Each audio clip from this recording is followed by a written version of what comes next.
Terima kasih Bapa, kami memuji kebesaran-Mu. Ajaib Tuhan, ajaib Tuhan.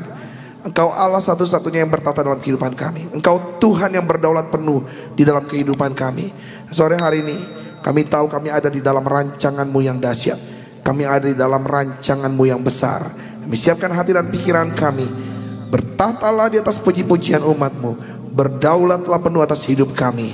Dan setiap perkataan firman-Mu kami percaya akan mengubahkan hidup kami untuk menjadi ciptaan yang baru di dalam kasih karunia-Mu.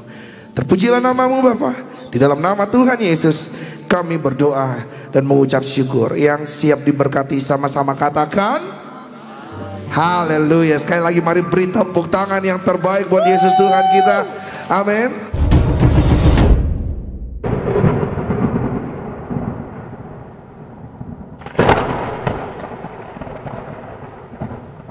Jangan duduk dulu. Jangan duduk dulu. Di sini kalau amin bukan duduk kan? Belum ya, oke?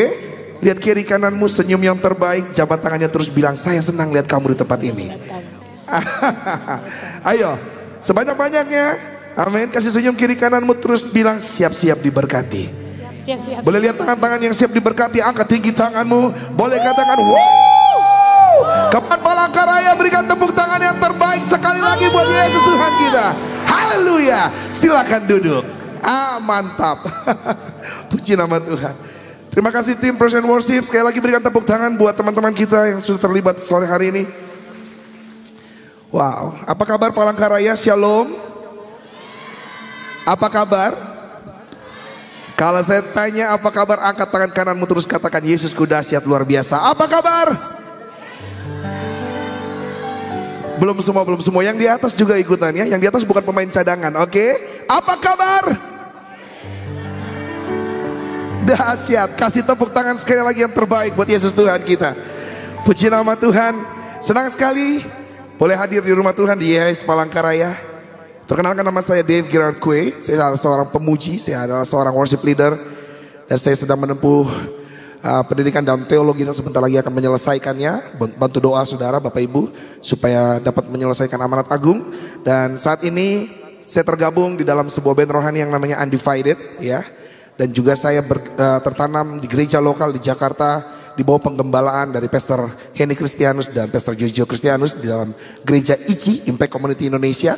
Mungkin beberapa dari Bapak Ibu sudah sering lihat saya ada di YouTube gitu ya, dalam konten 60 Minute Worship dan lain-lain gitu ya. Nah itu adalah salah satu konten yang kami produksi untuk memberkati tubuh Kristus dan untuk memberkati jemaat Tuhan di mana-mana. Dan puji nama Tuhan. Dan sore hari ini sekali lagi YHS bukan menjadi tempat yang baru buat saya, karena saya sudah sangat sering berada di YHS di Malang, Surabaya, di Makassar gitu ya, di Jakarta. Dan hari ini puji nama Tuhan, semua karena kebaikan Tuhan dan rencana Tuhan saya boleh ada di Palangkaraya. Dan saya percaya sore hari ini Palangkaraya akan siap untuk diberkati. Yang setuju katakan amin. Amin. Siap untuk terima sesuatu yang baik. Siap untuk mengalami Tuhan lebih lagi. Colek kiri kananmu terus bilang siap-siap. Oke. Saya seorang suami yang bahagia dari 1 istri dan 4 orang anak. Jangan terbalik Bapak Ibu ya. Berapa istri saya? Puji nama Tuhan, mantap. Anak saya berapa? 4 ya, jangan kebalik ya. Dan salam dari istri dan anak saya untuk semua jemaat di YHS Palangkaraya. Dan hari ini sekali lagi kita mau belajar sama-sama dari firman Tuhan. Kemarin Bapak Ibu hari Jumat sudah merayakan sama-sama memperingati Jumat Agung. Dan di hari Minggunya kita sudah sama-sama memperingati hari Paskah. Jumat Agung membawa kita untuk masuk lebih lagi untuk melihat bahwa pengorbanan terbesar, pengorbanan sejati hanya bisa dilakukan oleh satu pribadi, namanya Yesus Kristus. Tidak ada satupun manusia yang dapat melakukan pengorbanan seperti demikian. Hanya dapat dilakukan oleh siapa? Yesus Kristus. Sebab itu kalau saudara menyaksikan film The Passion of the Christ, film yang disutradarai oleh Mel Gibson, saudara akan melihat bagaimana momen saat Tuhan ada di Taman Getsemani berdoa, sampai akhirnya Yudas mencium Tuhan Yesus dan dia diserahkan kepada tentara Romawi.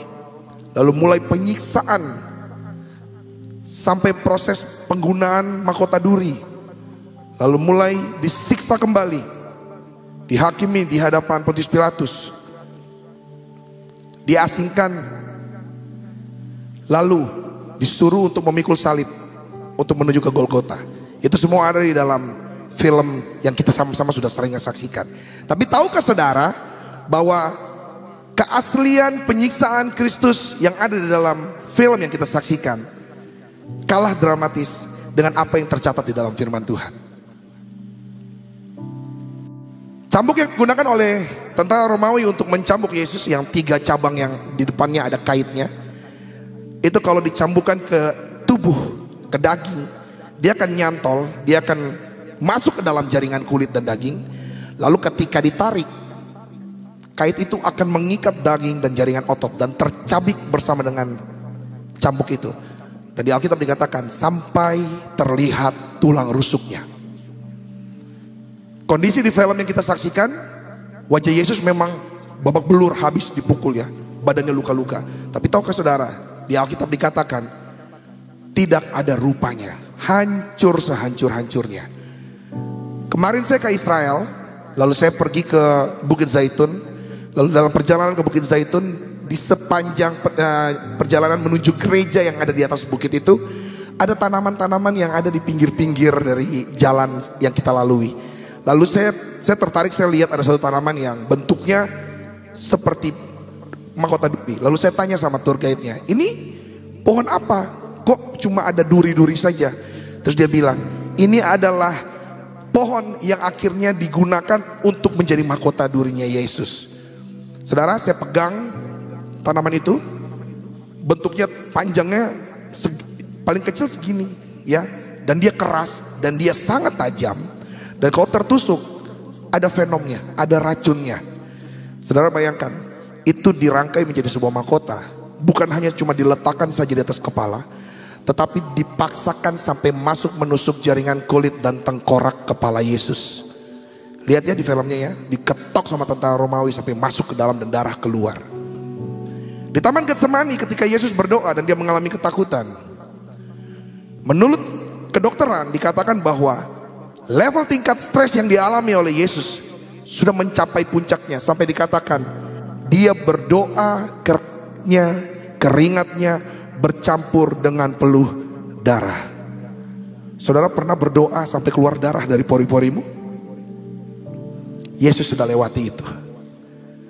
Sebab itu Jumat Agung menjadi pengingat dan penanda bahwa yang mampu, yang layak melakukan pengorbanan sejati hanya satu, Yesus Kristus. Dan kembali lewat pengorbanannya, dia jadikan saudara yang gak berharga menjadi berharga. Dia buat saudara dan saya yang harusnya binasa tidak binasa, melainkan peroleh hidup yang kekal. Amin. Seberapa banyak saudara yang bersyukur miliki Yesus dalam hidupmu? Boleh lambaikan tanganmu di tempat ini. Boleh sekali lagi berikan tepuk tangan yang terbaik buat Yesus Tuhan kita. Saya catat di sini, Yesus mati supaya kita hidup. Yesus bangkit agar kita menang. Ikuti saya, katakan, Yesus mati. Come on, Yesus mati. Taruh tanganmu di dadamu, supaya saya hidup. Yesus bangkit agar saya menang. Bilang buat kiri kananmu, Yesus mati supaya kamu hidup. Yesus bangkit supaya kamu menang. Amin. Yahweh rindu supaya saudara dan saya hidup di dalam kelimpahan kasih-Nya. Tujuan dia mati dan dia bangkit, tujuan dia harus melewati semua rangkaian pengorbanan. Tujuannya cuma satu, dia mau kamu dan saya hidup di dalam kelimpahan kasih-Nya. Yang mau diberkati di tempat ini boleh angkat tanganmu. Yang mau diberkati saja, jangan ikut-ikutan. Alright, semua mau diberkati, amin. Berkat hanya hadiah dari Tuhan. Berkat bukan menjadi tujuan hidup kekristenan, tapi tujuan hidup kekristenan adalah menjadi serupa dengan Kristus. Saya mau ajak setiap kita di tempat ini untuk mari kita melihat dari firman Tuhan yang ada di Kolose 3. Kita buka sama-sama Alkitab kita. Ada di Kolose 3 ayatnya yang ke-9. Saya bacakan bagi setiap kita. Janganlah kamu saling mendusta seorang terhadap yang lain, karena kamu telah menanggalkan manusia lama dengan segala perbuatannya, dan mengenakan manusia baru yang senantiasa diperbarui dalam pengetahuan yang benar menurut gambar penciptanya. Di dalam Kristus tidak ada lagi orang Yunani dan orang Yahudi, orang bersunat dan orang tidak bersunat, orang asing dan orang barbar, hamba atau orang merdeka. Sebaliknya, Kristus adalah segalanya dan di dalam semuanya. Oleh karena itu, sebagai orang-orang pilihan Elohim yang kudus dan yang dikasihi, kenakanlah hati yang penuh kemurahan, kebajikan, kerendahan hati, kelemah lembutan, ketabahan. Sabarlah satu sama lain dan saling mengampuni, seperti Kristus telah mengampuni kamu. Dan di atas semuanya itu, kenakanlah kasih sebagai pengingat kesatuan yang sempurna. Dan hendaklah damai sejahtera Elohim memerintah dalam hatimu. Sebab untuk itulah kamu telah dipanggil menjadi satu tubuh, dan bersyukurlah. Biarlah firman Kristus tinggal di dalammu dengan berlimpah, sehingga dengan segala hikmat kamu dapat saling mengajar dan saling mengingatkan dengan mazmur, kidung pujian, dan nyanyian rohani. Dan karena anugerah kamu dapat mengucap syukur kepada Tuhan di dalam hatimu. Segala sesuatu yang kamu lakukan dengan perkataan ataupun perbuatan, lakukanlah semuanya di dalam nama Tuhan Yesus, dan ucapkanlah syukur kepada Elohim Bapa kita melalui Dia. Tahukah saudara bahwa kematian Kristus dan pengorbanannya membuat saudara tidak lagi mengenakan pakaian yang lama? Saudara dan saya adalah ciptaan yang baru. Sama-sama dengan saya katakan, saya ciptaan yang baru. Ciptaan yang baru tidak lagi melihat ke belakang. Ciptaan yang baru tidak lagi hidup sesuai dengan kehendak pribadinya. Ciptaan yang baru hidup di dalam agendanya Tuhan. Ciptaan yang baru selaras dengan kehendak Bapa di surga. Sebab itu saya catat di tempat ini, ciptaan yang baru akan mengerti betul bahwa Tuhan berdaulat penuh dalam hidupnya. Dan setelah Tuhan berdaulat penuh dalam hidupnya, akan ada dampak-dampak yang luar biasa yang dapat saudara nikmati dan juga orang lain nikmati. Apakah dampaknya saat Tuhan berdaulat atas hidup kita? Saya catat di sini. Yang pertama, keterbatasan kita diperlengkapi dengan kuasanya yang tak terbatas. Sama-sama katakan dengan saya terbatas. Tuhan tak terbatas. Yang kencang, saya terbatas. Tuhan tak terbatas. Dengan mengakui dan melakukan kehendaknya, maka keterbatasan kita akan diperlengkapi dan menjadi sempurna di dalam kasih karunia-Nya yang luar biasa. Amin. Selama saudara dan saya masih hidup di dunia ini, daging kita lemah, terbatas untuk melakukan segala sesuatu. Kemampuan kita juga terbatas. Tetapi di dalam kasih-Nya, di dalam pribadinya yang menopang saudara, akhirnya segala sesuatu yang engkau lakukan bukan lagi tentang engkau. Firman Tuhan berkata begini, segala perkara dapat kutanggung di dalam Dia. Di dalam Dia yang memberikan kekuatan. Jadi jangan baca ayat ini cuma sampai segala perkara dapat kutanggung. Ciptaan yang lama akan berkata, saya dapat menanggungnya, saya bisa, saya mampu, saya oke. Tetapi ciptaan yang baru akan berkata, segala perkara dapat kutanggung di dalam Dia. Di salib itu Dia menanggung segalanya. Mari, setiap kita yang terbatas, akui keterbatasan kita, agar Tuhan yang tak terbatas, Dia mengambil alih hidupmu dan membuat engkau menjadi pribadi yang tak terbatas. Poin yang kedua, kelemahan kita diubahkan menjadi kebaikan di dalam kasih-Nya yang sempurna. Firman berkata bahwa gini, justru di dalam kelemahanku lah kuasamu sempurna. Kalau saudara, kalau bapak ibu mau mengalami sesuatu yang baik dalam hidupmu, engkau harus mengakui kelemahanmu. Kalau engkau tidak mengaku kelemahanmu, maka kuasanya yang sempurna tidak akan dapat termanifestasi dalam hidupmu. Kalau kamu gak mengakui kamu terbatas dan kamu lemah, maka firman yang tadi saya katakan tidak dapat tergenapi dalam hidupmu. Kuasa, mujizat, kelimpahan Tuhan tidak bisa tergenapi kepada pribadi-pribadi yang sombong. Kuasa, mujizat, dan kelimpahan Dia hanya dapat terjadi bagi setiap ciptaan baru yang hidupnya bergantung penuh kepada Tuhan. Seberapa banyak saudara di tempat ini yang mau bergantung penuh sama Tuhan? Lambaikan tanganmu sekali lagi. Berikan tepuk tangan yang terbaik buat Yesus Tuhan kita. Saya catat di sini poin yang ketiga, dikatakan dampak saat kedaulatan Tuhan ada dalam kehidupan kita adalah hidup tidak egois, tapi menjadi dampak dan berkat untuk orang lain. Kita mengerti betul bahwa setiap pengorbanan yang Yesus lakukan, Dia tidak pernah memikirkan dirinya sendiri. Dengan keilahiannya dia dalam rupa manusia, dia tidak pernah egois memikirkan dirinya sendiri, tetapi dia mengalah supaya saudara dan saya tidak kalah. Tetapi dia mengalah supaya alam maut tidak berkuasa atasnya.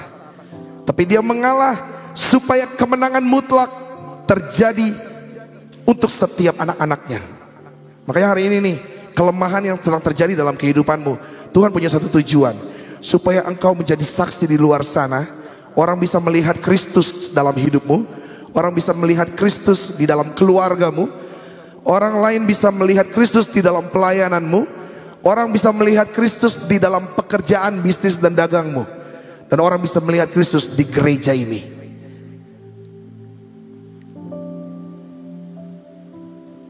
Akui keterbatasanmu, akui kelemahanmu di hadapannya. Kuasanya yang sempurna akan membackup hidupmu, dan kau akan menjadi pribadi yang tidak egois.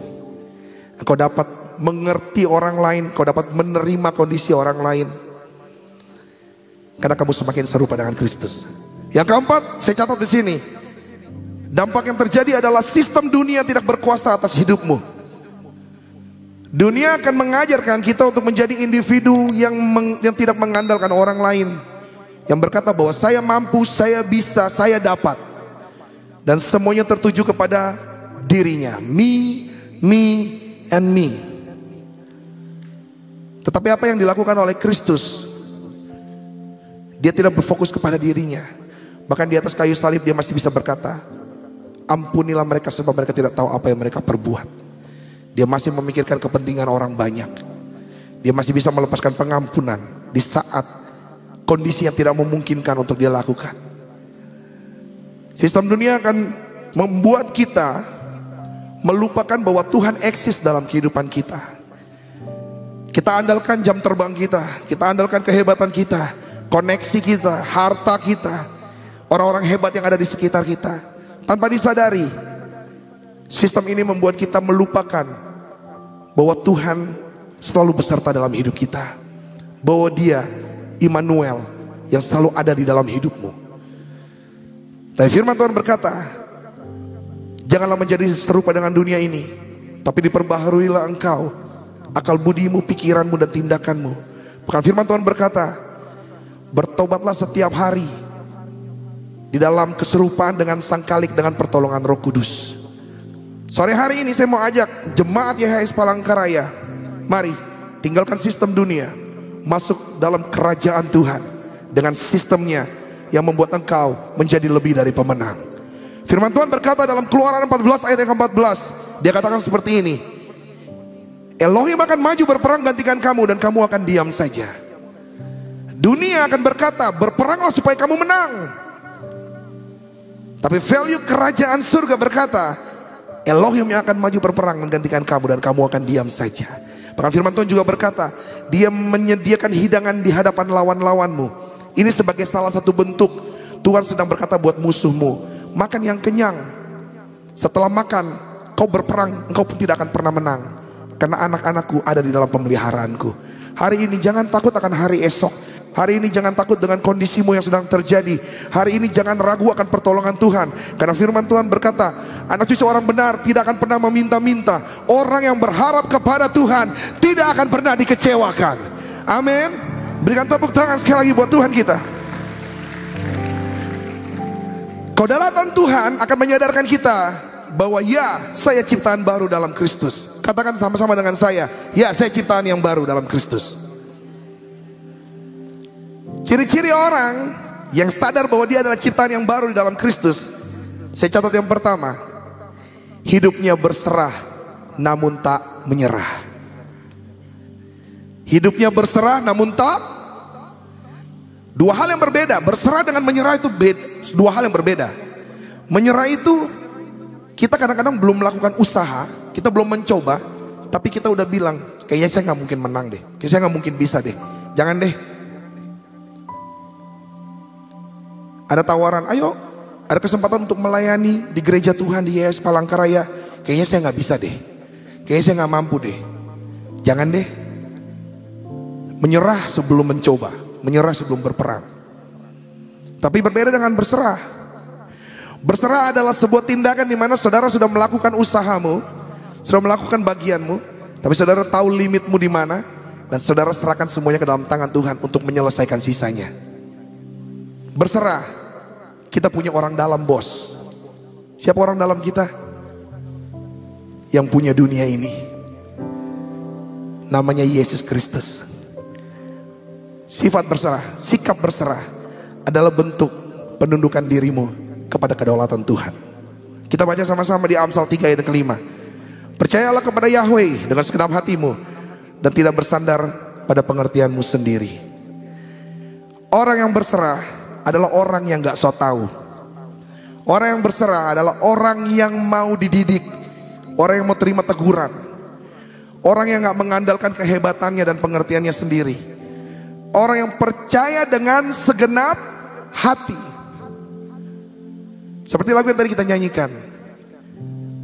Semusim berlalu, namun kau selalu peliharaku.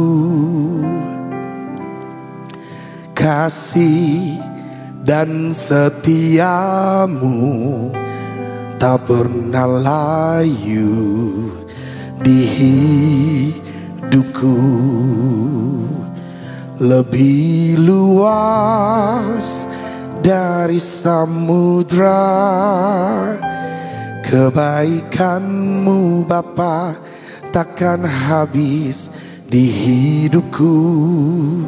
Lebih tinggi dari cakrawala, tak terbatas kasih-Mu. Katakan, sungguh ku bersyukur. Tepuk tangan yang terbaik buat Tuhan kita yang tak terbatas. Orang yang berserah, orang yang tahu bahwa Tuhan segalanya dalam hidupnya. Yang kedua saya catat di sini, kalau yang tadi berserah bukan menyerah. Yang kedua, mengalah tetapi tidak kalah. Mengalah tetapi tidak kalah. Mengalah adalah salah satu bentuk sikap kuasa. Mengalah adalah sebuah keputusan. Mengalah adalah sebuah strategi yang baik dalam kehidupanmu untuk kamu mengalami kemenangan berikutnya. Justru banyak orang yang salah strategi dalam hidupnya. Dia terlalu memaksakan dirinya sehingga dia tidak menggunakan momen mengalah atau rest atau istirahat, tapi dia paksakan dirinya sehingga apa yang dia alami, dia kelelahan, dia kehabisan strategi, dia kecapean, dan akhirnya dia mengalami yang namanya kekalahan. Saya catat di sini bahwa mengalah tetapi tidak kalah adalah bentuk kedewasaan kita untuk meresponi bahwa ada momen di mana saat kita diam, Tuhan yang turun bekerja. Saat kita diam, Tuhan yang maju berperang gantikan kita. Amsal 20 ayat ketiga dikatakan, terhormatlah bila seorang menghentikan perselisihan, tetapi orang bebal terus bertengkar. Mengalah bukan sifat orang bebal. Orang bebal suka bertengkar, orang bebal suka debat, dan tidak pernah ada orang taubat karena kalah debat. Perhatikan di dalam perselisihan yang terjadi dalam rumah tangga antara suami dan istri atau orang tua dengan anak, di mana ada debat, tidak ada yang mau mengalah, di situ tidak akan pernah ada jalan keluar dan tidak pernah akan ada pemulihan. Saling serang, saling menyakiti. Tetapi mengalah, mengerti betul bahwa saat kamu sudah tidak mampu, ada hikmat terbesar yang Tuhan berikan untuk kamu bisa menyelesaikan masalah demi masalah dalam hidupmu. Siapakah dia? Dia adalah Parakletos. Siapakah dia? Parakletos itu adalah Roh Kudus yang sudah bersemayam dalam hidup Bapak, Ibu, Saudara, dan saya. Dia setia dalam hidupmu. Filipi 2 ayat ketiga berkata, tanpa adanya persaingan atau keangkuhan, melainkan dengan kerendahan hati memikirkan yang lain lebih penting daripada dirinya sendiri. Janganlah kamu masing-masing hanya memperhatikan kepentingan dirimu sendiri, tetapi kepentingan orang lain juga. Perhatikan, orang yang mengalah adalah orang yang mementingkan kepentingan orang lain. Karena dia tahu di saat orang lain diberkati, dia pun juga akan diberkati. Orang yang mengalah adalah tipe orang yang senang lihat orang sukses, susah lihat orang gagal. Kerinduannya dia adalah dia mau orang lain bisa berhasil seperti dia. Dan saya percaya itu adalah ciri-ciri jemaat YHS Palangkaraya. Amin. Lihat kiri kananmu terus bilang, ya itu kamu. Ayo bilang, ya itu kamu. Orang-orang hebat yang ada di Palangkaraya yang diberkati Tuhan. Saya teringat satu kisah dalam Alkitab tentang Abraham dan Lot. Nanti saudara bisa baca di Kejadian 13, di mana Abraham dan Lot harus memilih. Abraham memilih untuk tidak berselisih dengan Lot. Dan Lot hari itu melihat dataran yang penuh dengan kehidupan, ada air, ada pohon-pohon, dan tempat itu subur. Maka Lot memilih untuk bersama keluarganya menetap di sana, di Sodom dan Gomora. Tetapi Abraham taat kepada perintah Tuhan. Dikatakan pergilah dari sana menuju tempat yang kutujukan, dan aku akan memberkati engkau. Respon terbaik yang Abraham lakukan, Abraham menaati perkataan Tuhan. Dan saat itu Alkitab mencatat, lewat ketaatan yang dilakukan oleh Abraham, Abraham diberkati berlipat-lipat kali ganda. Mengalah yang dilakukan oleh Abraham menghasilkan kemenangan dalam kehidupan Abraham. Bahkan dicatat di Alkitab, bukan cuma diberkati, Abraham mendapatkan kesempatan untuk menyelamatkan Lot ketika Lot ditawan oleh raja-raja. Saudara lihat dampaknya ketika saudara belajar untuk mengalah. Saudara sedang tidak kalah, tapi saudara sedang ditampilkan Tuhan untuk menjadi lebih dari pemenang. Yang setuju katakan amin. Yesus juga mengalami banyak hal yang tidak menyenangkan. 1 Petrus 2 ayat 23 dikatakan, ketika dicaci maki, dia tidak membalas dengan caci maki. Ketika menderita, dia tidak mengancam. Sebaliknya, dia menyerahkan dirinya kepada Elohim yang menghakimi dengan adil. Dia sendiri telah menanggung segala dosa kita dalam tubuhnya, yaitu kayu salib, supaya kita yang telah mati terhadap dosa dapat hidup dalam kebenaran. Oleh bilur-bilurnya kamu telah disembuhkan. Sebab dahulu kamu seperti domba yang tersesat, tapi sekarang kamu sudah dikembalikan kepada gembala dan pemelihara jiwamu. Ketika Yesus mengalami hal-hal yang berat dalam kehidupannya, bisa gak dia gak mengalah? Dan dia perintahkan malaikat untuk menghajar semua tentara Romawi. Bisa. Tapi ketika dia ambil keputusan itu, maka saudara dan saya tidak akan bisa beribadah hari ini. Saudara dan saya sudah binasa. Kita tidak mendapatkan keselamatan yang kekal. Tapi lewat proses mengalah yang Yesus lakukan, dia tahu dia harus menggenapi segalanya, supaya firman itu digenapi, dan saudara dan saya memiliki keselamatan yang kekal di dalam karya kasih karunia. Yang terakhir, mengampuni seperti Yesus. Karena Yesus sudah lakukan di atas kayu salib. Ciptaan yang baru menjadi semakin serupa dengan Kristus. Pak, kalau hari ini istrimu menyebalkan, istrimu membuat engkau kecewa, jangan lihat istrimu tapi lihat Kristus. Kolose 3 ayat 23 berkata, apa saja yang kau lakukan, lakukanlah itu yang terbaik, seperti untuk Tuhan, bukan untuk manusia. Konteksnya berbicara tentang pernikahan. Bu, hari ini kalau kamu sedang jengkel sama suamimu, jangan lihat suamimu tapi pandang salib Kristus. Apa yang sudah Yesus lakukan di atas kayu salib, itu adalah menjadi teladan dan role model terbaik yang harus kita ikuti. Saya catat di tempat ini, ikutilah teladan Yesus. Sebab apa? Yang pertama, Yesus adalah pembawa damai dan kasih. Damai sejahtera ku tinggalkan bagimu, damai sejahtera aku berikan kepadamu. Dan damai sejahtera yang ku berikan kepadamu bukan seperti yang dunia berikan. Jangan biarkan hatimu gelisah dan takut. Damai sejahtera yang diberikan oleh dunia ini bersifat semu, bersifat sementara. Kamu stres, kamu lari ke alkohol. Kamu stres, kamu lari ke rokok. Kamu stres, kamu lari ke hiburan-hiburan yang gak jelas. Kamu stres, kamu punya selingkuhan di luar sana. Kamu stres, kamu lakukan hal-hal yang hanya bisa memuaskan engkau sesaat. Itu adalah damai. Itu adalah damai yang disajikan oleh dunia. Tetapi damai sejahtera yang disediakan oleh Kristus adalah damai sejahtera yang melampaui segala akal, yang membuat saudara dan saya dapat melihat besar karyanya yang akan terjadi dalam kehidupanmu. Karena firman Tuhan berkata begini, Elohim bergaul karib dengan orang-orang yang takut akan Dia, dan semua perjanjiannya diberitahukannya kepadanya. Saudara mau tahu semua perjanjian, semua rahasia Tuhan dalam hidupmu? Jadilah sahabat terbaik Tuhan. Jadikanlah Dia satu-satunya sumber kehidupanmu. Yang kedua, menerima kekurangan agar terbuka dan diubahkan. Belajar untuk bisa menerima kekurangan orang lain, supaya orang itu dapat melihat ada pribadi Kristus di dalammu. Dan lewat teladan itu orang bisa diubahkan, karena mereka diberkati. Ada buah-buah yang bisa dinikmati dari hidupmu, karena Yesus yang sudah hidup dalam hidupmu. Yang ketiga, teladan Kristus adalah menyerahkan semua kehendaknya ke dalam kehendak Bapa di surga.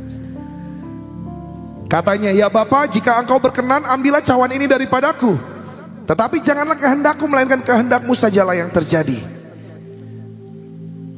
Dia serahkan semua kedaulatan hanya ke dalam tangan Bapa di surga.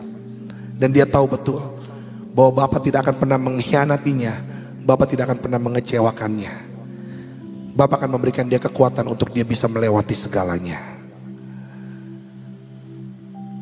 Hanya yang bertobat yang bisa diselamatkan. Hanya yang rendah hati yang bisa diberkati. Hanya orang-orang yang mau mengakui kelemahannya yang dapat disempurnakan dengan kekuatannya. Hari ini saya mau sampaikan kepada saudara, mari ikuti teladan Kristus dalam kehidupanmu. Ingat pengorbanannya di atas kayu salib, menjadi serupa dengannya. Dan biar hidupmu berpadanan dengan Roh Kudus setiap saat, setiap hari, supaya kamu dapat melihat bahwa Tuhan punya tujuan yang mulia dalam hidupmu, supaya kamu dapat menjadi berkat dan bukan jadi batu sandungan. Seberapa banyak saudara yang mau jadi berkat di tempat ini? Boleh angkat tanganmu, lambaikan tanganmu, tepuk bahumu, terus bilang, saya mau jadi berkat. Bilang, saya mau jadi berkat. Angkat tinggi kedua tanganmu dan katakan, saya sudah diberkati. Katakan, saya sudah diberkati. Mari yang sudah diberkati berikan tepuk tangan yang terbaik buat Tuhan kita. Saya undang worship leader, singer, pemusik untuk maju ke depan. Saya masuk kepada kesimpulan yang terakhir. Saya mau bagikan kepada setiap saudara di tempat ini. Kesimpulannya adalah ini: Yesus Kristus mati di atas kayu salib dengan satu tujuan yang mulia yang saya sudah katakan tadi, supaya kelimpahannya berlaku dalam kehidupan saudara. Dan saat kelimpahan itu sudah ada dalam hidupmu, kau hidup di dalam kedaulatannya, engkau menjadi ciptaan yang baru, dan Kristus menjadi teladan dalam hidupmu, maka kamu mampu untuk mengampuni. Dan mengampuni adalah akses untuk masuk untuk diberkati. Yang setuju katakan amin. Mengampuni adalah akses masuk untuk diberkati. Yang kedua, mengampuni akan membawa kita masuk dalam semua rencana Elohim. Orang yang dapat mengampuni adalah orang yang dapat dipercaya. Orang yang mengampuni adalah orang yang siap. Sebab itu Elohim akan melihat orang-orang yang dapat dipercaya dan siap, yang bisa masuk dalam semua rencananya. Kalau kamu belum siap, maka dia gak akan milih kamu untuk masuk dalam rencananya. Yang ketiga, mengampuni adalah bentuk kedewasaan kita dalam proses semakin serupa dengan Elohim. Mengampuni menjadi salah satu tindakan di mana kita menyalibkan daging kita. Dan kita bilang, aku berserah. Aku berserah. I surrender all. I surrender all. Mengampuni itu bukan beban. Sama seperti Yesus yang sudah terlebih dahulu mengampuni, maka kita pun harus bisa mengampuni. Saya tutup dengan satu kisah yang terjadi dalam kehidupan saya. Saya sudah bagikan ini di ibadah Heroes kemarin. Saya adalah produk dari pernikahan di luar mami papi saya. Jadi saya lahir di luar dari pernikahan. Mami papi saya sudah hamil duluan, lalu akhirnya mereka menikah dan lahirlah saya. Ketika saya dilahirkan di tengah-tengah keluarga, saya, mami papi saya dianggap sebagai aib keluarga. Kami dikucilkan. Keluarga saya selalu dianggap remeh. Setiap hari raya besar seperti Natal ataupun Tahun Baru atau Pre-Imlek, kami kumpul. Semua anti dan uncle saya kalau kumpul, mereka semua siapin hadiah atau angpau buat keponakan-keponakan dan sepupu-sepupu. Disuruh antri, tetapi dalam antrian itu saya akan disuruh keluar. Keluar kamu, jangan gabung dalam antrian itu, kamu anak haram. Kata-kata itu saya dengar dari saya kecil sampai saya dewasa. Setiap hari raya, setiap acara Natal, semua dapat kado. Saya dengan adik saya ada di pojokan sana, cuma bisa ngelihat semua sepupu-sepupu saya dapat kado. Saya cuma nangis, terus sepupu-sepupu saya bilang gini, anak haram, anak haram. Dari kecil saya dengarkan kata-kata itu. Satu tindakan yang mami saya lakukan, dia peluk saya dengan adik saya, terus dia bilang, mami sayang sama kamu, karena Tuhan Yesus sayang sama kamu. Minta nak kado yang terbaik dari Tuhan, jangan minta sama manusia. Satu kata yang saya ingat sampai sekarang, ampuni mereka. Mereka gak tahu apa yang mereka katakan. Ampuni mereka. Mudah gak untuk saya bisa melakukan hal itu? Bertahun-tahun saya gak bisa terima fakta itu. Saya benci sama saudara-saudara saya. Dan saya bilang, apa salahnya? Memang sebesar apa sih dosa saya? Kita semua sama-sama orang berdosa. Kita semua melakukan dosa. Hanya beda dosanya. Cuma yang satu ketahuan, yang satu belum ketahuan. Gak ada orang baik di dunia ini. Hanya belum waktunya terlihat kejahatannya. Belum waktunya untuk dia kelihatan watak aslinya. Saya protes sama Tuhan. Saya bilang, Tuhan sehina ini ke saya. Sampai saya harus dibilang anak haram. Saya gak dapat kado. Saya gak dapat pengakuan. Hari itu Tuhan gak ngomong apa-apa sama saya. Saya harus lewatin track itu saudara. Saya harus lewatin perjalanan itu. Struggle dengan diri saya. Sampai suatu saat. Saya teringat satu kisah di mana istri saya melahirkan anak saya yang pertama. Pertama kali saya jadi seorang ayah. Setelah anak saya keluar. Setelah anak saya lahir, saya keluar dari ruangan operasi. Orang pertama yang saya cari adalah papi saya. Saya peluk papi saya. Saya gak pernah peluk dia seumur hidup. Saya gak pernah nangis di bahunya.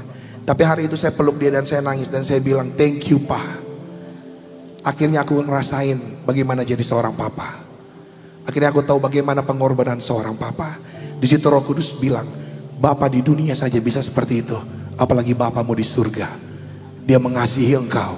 Dia menerima engkau apa adanya. Hari itu saya lepas pengampunan buat semua orang yang saya benci. Semua orang yang ngecap saya anak haram. Semua orang yang menyepelekan saudara-saudara keluarga saya. Dan tahu saudara, firman yang saya bagikan buat saudara hari ini, itu sudah terjadi dalam hidup saya. Semua orang yang meremehkan keluarga saya, hari ini datang minta pertolongan kepada keluarga saya. Dan pernikahan mereka banyak yang mengalami kegagalan. Anak-anak mereka menggunakan narkoba. Saya ingat betul muka-muka yang ngatain saya anak haram. Sampai detik ini mereka gak ngalamin sesuatu yang baik dalam hidupnya. Saya gak doakan mereka untuk mereka ngalamin itu. Saya diam saja. Kenapa? Elohim yang maju berperang gantikan kamu. Dan kamu akan diam saja. Tuhan buktikan kesetiaannya dalam hidupku. Dan dia bisa buktikan itu di dalam kehidupan saudara dan saya. Mari lepas pengampunan, pandang karya salib. Karena di atas salib itu dia berkata, it is finished. Semua sudah selesai. Dia tanggung penderitaanmu di atas kayu salib. Dan dia jadikan dan saya lebih dari pemenang. Berikan tepuk tangan yang terbaik bagi dia. Haleluya, haleluya. Saya mau ajarkan satu buah lagu. Lagu yang saya tulis terinspirasi oleh Roh Kudus. Ketika saya lihat anak saya yang sulung yang paling besar, dia sangat suka berdoa, ajak adik-adiknya berdoa. Jadi suatu hari dia bilang sama adik-adiknya, "Hei, ayo, kumpul. Setiap hari sebelum tidur, duduk. Kita berdoa sebelum tidur." Dia selalu ajak maminya berdoa. Suatu ketika saya bilang sama istri saya mau pura-pura tidur. Bilang sama dia, kalau dia mau ajak papi berdoa, bilang papi kecapean, jangan diganggu. Kita aja yang berdoa, biar papi tidur. Nah, saya pura-pura tidur saudara. Saya ngadep membelakangi anak saya, mata saya tutup, telinga saya standby untuk dengar dia berdoa. Dan hari itu dia berdoa, doa yang manis, yang buat saya tersentuh. Dia doanya begini, Tuhan Yesus, terima kasih sudah jaga papi. Papi pelayanan dari pagi sampai malam, capek, tapi Tuhan Yesus jaga, papi gak pernah sakit. Terima kasih Tuhan Yesus. Tadi Tuhan Yesus udah izinin papi pesenin GoFood buat kita. Besok hari libur, dia berdoanya hari Jumat, besok Sabtu. Besok hari libur, boleh nggak Koko minta Tuhan berkati papi supaya Koko bisa ke mall. Koko pengen main time zone. Boleh nggak Tuhan? Kalau nggak boleh juga nggak apa-apa. Tuhan tetap baik. Terima kasih ya Tuhan Yesus. Besok berkat yang sama pasti Tuhan berikan buat keluarga Koko. Malam ini Koko mau tidur, jaga Koko, adik-adik, mami papi, oma opa, angkel anti. Besok biar bisa liburan sama-sama. Terima kasih Tuhan Yesus baik. Dalam nama Tuhan Yesus, adik-adiknya yang nyaut. Amin. Selesai berdoa, Roh Kudus ngomong di hati saya, lihat anakmu berdoa. Selama ini apakah kau sudah berdoa polos seperti dia? Sudahkah kau datang kepada Bapa dengan ucapan syukur? Sebelum kau minta banyak hal, sudah bersyukurkah engkau? Yang dilakukan anakmu adalah dia bersyukur. Karena Tuhan sudah jaga engkau. Karena Tuhan sudah berikan kau kesehatan. Permintaan yang sangat murah. Permintaan yang gak pernah bertele-tele. Dia minta sama Bapa, bahkan dia gak maksa Bapa. Sudahkah kau berdoa seperti itu? Hari itu, saya mengalami pertobatan dalam hal berdoa. Dan saya mengerti esensi berdoa yang sebenarnya adalah mengucap syukur. Dia tahu apa yang kau butuhkan lebih dari yang kau mau. Dia sang pencipta, kau dan saya adalah ciptaannya. Hanya sang pencipta yang tahu yang terbaik buat ciptaannya. Saya mengajarkan pujian ini. Saya berdoa, pujian ini akan meremah dalam kehidupan saudara. Dan pujian ini akan menjadi kekuatan untuk saudara terus berdoa di dalam ucapan syukur. Saudara mau belajar? Yang mau belajar boleh sekali lagi berikan tepuk tangan buat Tuhan Yesus. Sekarang kita bangkit berdiri bersama.